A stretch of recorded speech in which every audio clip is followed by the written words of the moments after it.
Well, thank you so much for inviting me. Well, as Zoe said, I'm also a lawyer, but don't judge me. Wait, hopefully I'm one of the good ones, if there is such a thing. But really, Zoe already explained the background, but very briefly, I worked for, after studying at Sussex University, I finished my law degree. I worked for top 100 law firms in the area. I was a partner, I was head of department, I was ticking all the corporate ladder boxes. But I was always really frustrated with the legal industry. I mean, who had encounters here with lawyers? Okay, and who, out of those that put their hands up, who was it positive encounter? Yes, that's what, you know, what I saw. So the majority is normally quite a negative experience. And, you know, I was thinking there must be a different way to run a law firm. It doesn't, why does it have to be that way? What I didn't know at the time, that I was actually being part of a revolution.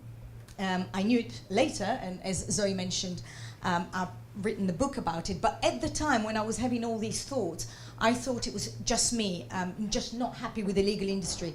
And it's really important for me to say that I worked for really good law firms, so if I had a bad experience, you could say, well, that's not really a good experience to make any judgment because you work for rubbish law firms. The law firms I worked for were considered really, really good. And I thought, you know, there must be a different way. But to understand the point of the revolution, because this is the bit that I want to talk to you about there is a revolution happening in the business world. And I don't know how many of you are self-employed or involved in business? Any? Okay, so there's quite a few of you. But people in business haven't noticed, we haven't noticed that there is a revolution in the business world. Now, what is the revolution? Before the revolution, if you think about people in career, mainly the focus before the revolution was about the career ladder. You know, I want to climb up the career ladder. And really the career ladder is all about status and salary. So, you know, the better I do, the higher I climb, the better my status is going to be, my title is going to be, and the more money that I will earn. So it was all driven by money. You know, this is my way to earn more money by climbing up that corporate ladder. But that wasn't just to do with careers. It was also to do with business. People in business, the motivation before the revolution, or people who are still outside the revolution now, are driven by, you know, how can I get people to work for me and pay them as least as possible so I can make as much money as possible? How can I squeeze the supplier's margin as much as I possibly can so I can get the most money out of it? It was all driven by money. Everything, all the considerations was, the aim was money, the drive was money, whether you were in career or in business. And that made us all entrepreneurs. And this is a term that I coined in the book, which actually caused quite a lot of waves, but interesting waves, good waves, because it got people talking. And for me, an entrepreneur is exactly that person I've just been describing, and it's not a criticism. And it could be that all of us, I can definitely say that about myself, being like that at one point, completely driven by money. And that is where, and I can see some people nodding and it may be resonating with some people, that drive, whether it be career or in business, to make as much money as possible, turn us all to entrepreneurs. Now, this is really important to me. While it is Brighton and we're all hippies and tree huggers and all the rest of it, it is important for me to say that I'm not standing here, how could I, as a commercial lawyer, that seems so hypocritical, to say, money is not important, don't worry about money. That's not what I'm saying. And the revolution is not about, oh, don't worry about money, don't make money. The point, there is one difference between the people in the revolution and people who are not, is that the drive, what drives them is different. What drives them is not money. But they are still interested, and it is important to them to make money. Because if Zoe and Sally will not make money, well, they won't be able to be here, and they won't be able to do all the lovely things that they do because they're not making money. if my law firm stopped making money, everyone will lose their jobs. So we do need to make money, but the difference is that it is not the drive. And there are really famous businesses that you would know that actually do that. If you read actually the biography of Larry Page, the co-founder of Google, the drive, when they came up with the idea of Google, the drive was to help people find information efficiently. They thought to themselves, there's got to be a really good way that you can do that online. Is Google making money? Absolutely. Do they want to make money? Yes. But that wasn't the drive. That's the difference. The same with Bill Gates. He's huge about purpose. Anyone who's read about Bill Gates is really huge with purpose. He wants to go on epic adventures to change the world. Is Microsoft making money? Absolutely, of course it is. But the purpose behind it, there are interviews with him right at the beginning where he said, I see people having a computer in every home and how it changes our lives. That was the drive, that was the purpose. This is obviously just one line. The more you read about these people, the more you learn. And the same, last example with Facebook. This is a quote: when you work on stuff that you're passionate about, things play out. He doesn't say when you work on things that make you lots of money. He started Facebook because he wanted to know which girls are free to date and which aren't. That was the passion behind it. That was the purpose. Is Facebook making money? Again, absolutely, of course it is. So the point is that wasn't the drive. So the point of the revolution is our dreams. And everybody in this room has a dream. And what is your dream? What it is that if money wasn't an issue, you would go and do it. Because so often we don't do it because we think, yeah, well, what about the money? What about the money? But if you're really sincere about your dream and it is truly your passion and you were to pursue it, there's so much fantastic things that can happen, and then money actually comes later. I won't have enough time to talk about it here today, but in the book I explain with practical tips about how things in the business world, how when you follow your passion, how money then comes later. Now, when you do that, you actually become a free entrepreneur as opposed to an entrepreneur, because you follow your dream. And yes, you do make money, you do make a living. And you mentioned something about success, this pressure about being success. And whenever I give talks, I always say, look, I may mention the word success, but success is different for every single one of us in this room. So if you are an employee at the moment and your dream is to leave your job, do something else that you're passionate about, but work 3 days a week and earn the same money, and you've actually done that, you left your job, you're doing what it is that you love 3 days a week, and you earn the same, then you are successful. You've achieved exactly what you wanted to.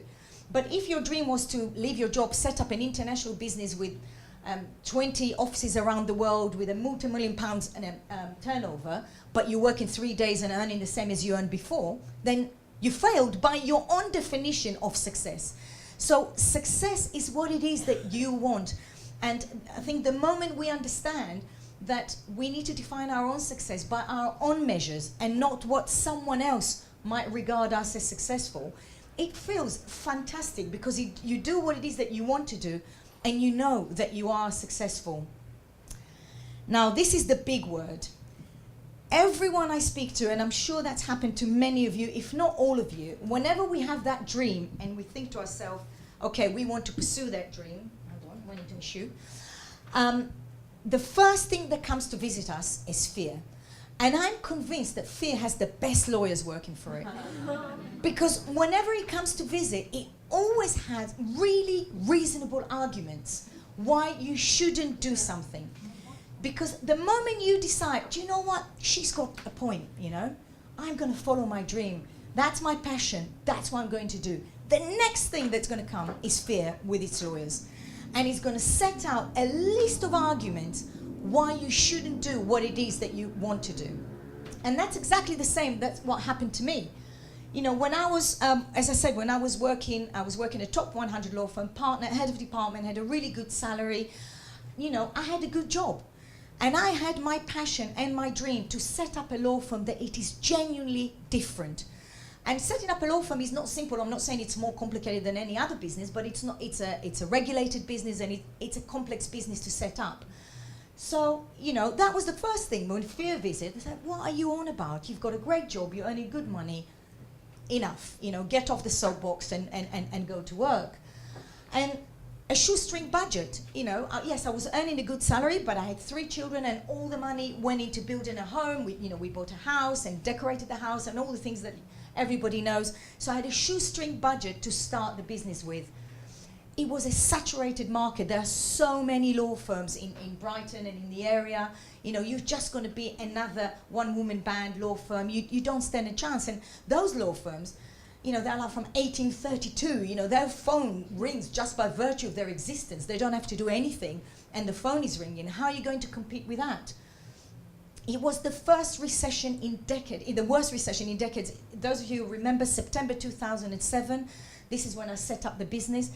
Literally the whole world collapsed around me at around Christmas, and I literally thought, right, you better spend the Christmas holiday updating your CV, because this little dream of yours is just not going to happen. And law firms were closing down in Brighton, right, left and centre. And I thought, well, what chance, you know, if these big guys can't do it, what chance have you got? Look how, you know, the arguments that fear have are really strong arguments. It's very difficult to argue against it. I also just had a newborn baby. I had a newborn baby and 2 young children. I had a 9-year-old and a 6-year-old and a newborn baby. When I started the business, the newborn baby called Zoe, and she was 6 months old when I started the business. And people were saying, "Are you crazy? With 3 young children and one of them is a newborn baby, how are you going to do that? How are you going to set up a business completely on your own?" I was the main breadwinner. A lot of people in Brighton will understand. My wonderful husband is an artist.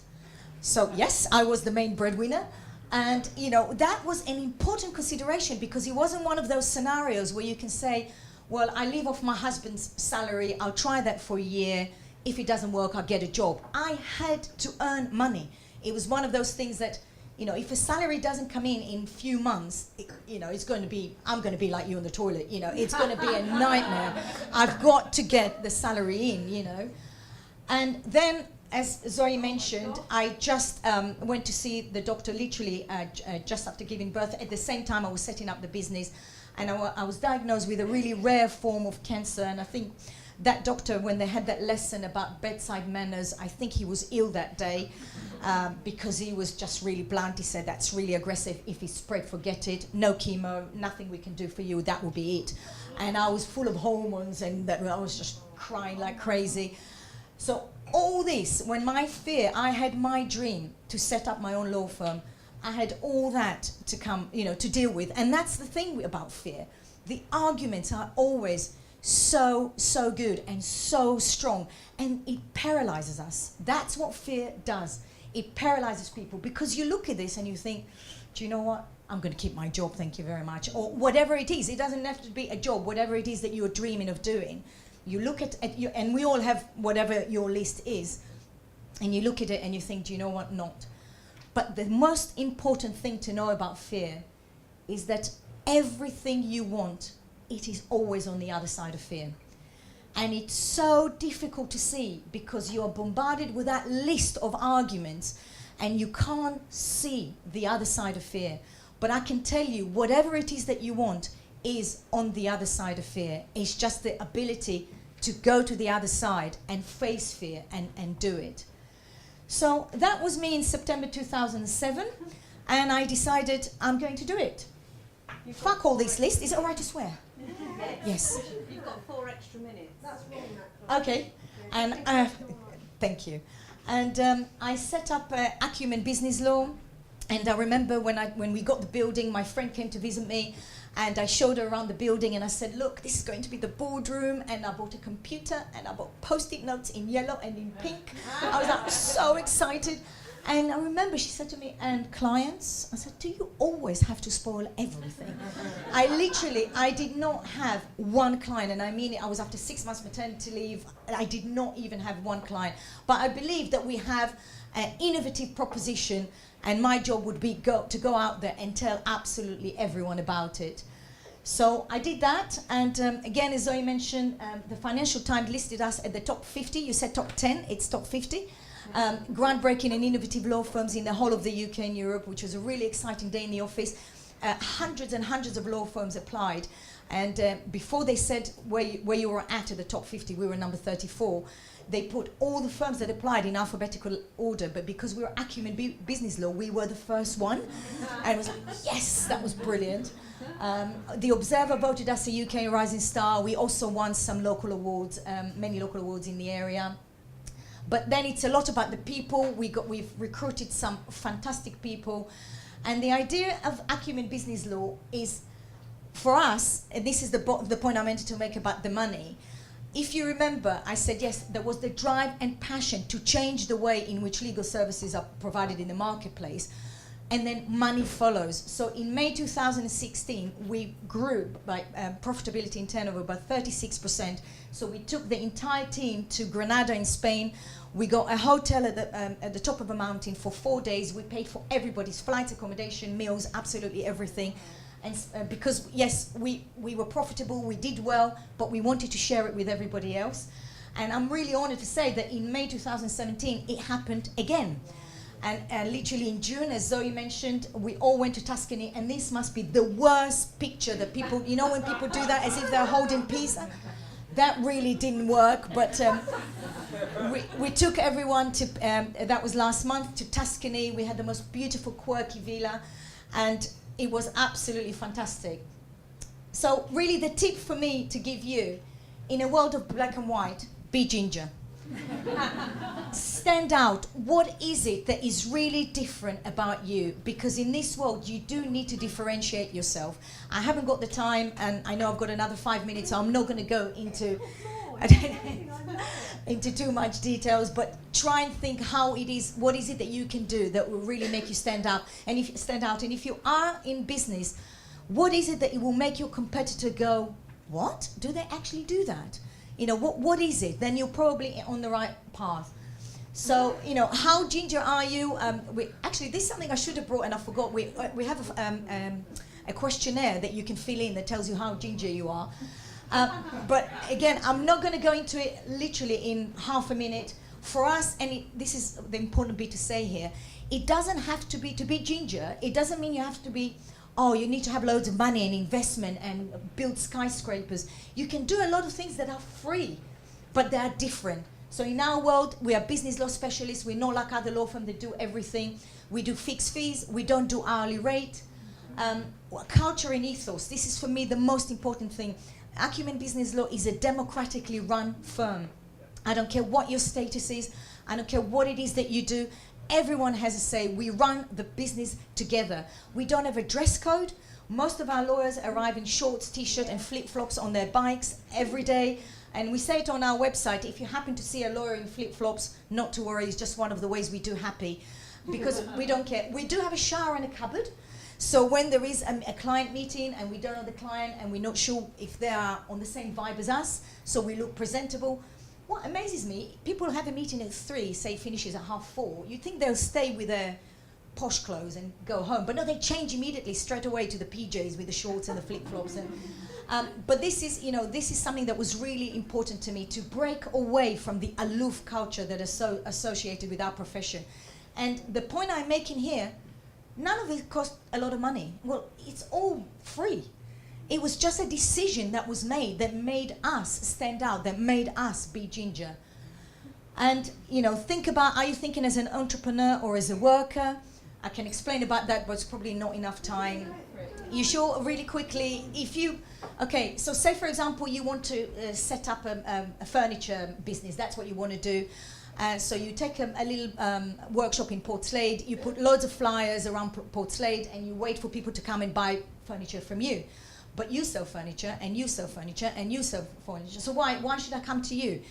But if you are Mr. IKEA, and you go, okay, I'm going to do something completely different. I'm going to set up a showroom. People can see the furniture that they're buying. They can take it home there and then, never be able to put it together. That makes you stand out. That makes you different. So it's understanding that there is a line, the entrepreneur line, there is the operational line, and then there is a technician line. So if I just said, I'm a lawyer, come and buy contracts from me, so is everybody else. That's approaching a business from a technician level. Whereas if you approach it from an entrepreneurial level, what makes you stand out, why are you different, then you can do the operational or the technician after. Again, this is all really a helicopter view. I don't have enough time to explain more. So, my top 7 tips, which will take me hopefully on time.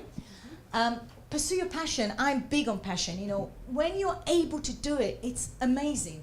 When you follow your passion, and for me, setting up a law firm that is changing the way in which legal services are purchased in the marketplace, which was my passion, that was my dream. It's lovely to absolutely live and dream it, and have a firm that is democratically run, that everyone is valued. We don't have water cooler terrorists. These are the people in the office where I meet Zoe by the water cooler and I talk about them. Did you see the email they sent? It's always they. We run the business together. You were part of the decision. There's nothing for you to moan about. You know, it's you pursue your passion and you're able to do some really amazing stuff. This is something you don't hear many lawyers say. But you know, if you're able to give as much as possible, for example, Gail over there does this amazing charity event every year, and I was honored to be invited to the last one. And even though I'm busy and everything else, I was so delighted to be there. And you donate hours. That's a fantastic idea. Instead of giving money, you donate hours. So I'm giving my hours, and we're in emails exchange. We'll probably be meeting next Friday. Sorry, too much detail. Overestimate yourself, not in a cocky and arrogant way. We are all so good about, and I'm going to use the first one, you're too short, you're too tall, you're too thin, you're too fat, you're too smart, you're too ugly, you're too something to pursue your dream. Sod it. There's enough horrible people out there to tell us that. And we all have these moments, and I have these moments, and then I say, okay, stop for a minute. What can you say 3 good things about you now? You know, we've heard all this rubbish stuff you said about yourself. Now say 3 amazing things that you're really proud of. And it really does lift you up. So feel free to overestimate yourself, because there's enough horrible people who will do the other way if you don't. You know, make sure that you feel down about yourself. Take full responsibility. That's a huge one. When people join Acumen, we have 3 days induction, and we spend quite a bit of time on that. You know, I believe we are where we are in life because of decisions that we've made and steps that we decided to take or not to take. And we need to take responsibility for that. And you may know these people that, and again, it's a bit like fear, they come up with other arguments why it's not their fault. I always wanted to be a teacher, but my husband's job meant that I couldn't. I always wanted to do this, but then recession came, or there were children, or the moment you take full responsibility and say, well, the buck stopped with me, no more excuses. At first, it's really scary, but after that, it's so liberating, because you think, okay, the buck stopped with me, I can do anything. And the freedom that you feel is absolutely amazing. Of course, have a positive mindset and attitude. I love the Henry Ford quote, if you think you can or you think you can't, you're right. That's absolutely a big one, the positive mindset. Be extraordinary, be remarkable, be ginger, do something different that you can stand out and people notice you. And never give up, because in our ideal world, you know, we're here, whatever here means, and we want to get there. And in our ideal world, we want to do this. And we go, yeah, I got there. But what normally happens, you start the journey and you go, yeah, I'm going towards my target. Yeah, I'm going towards my target. Yeah, and then something happens, you go, oh shit, I'm way off it. And you give up there. As long as you realize that you can do this and still get there, don't give up if this is your dream and this is your passion. And then all I would say, enjoy the ride, enjoy the revolution. Thank you very much.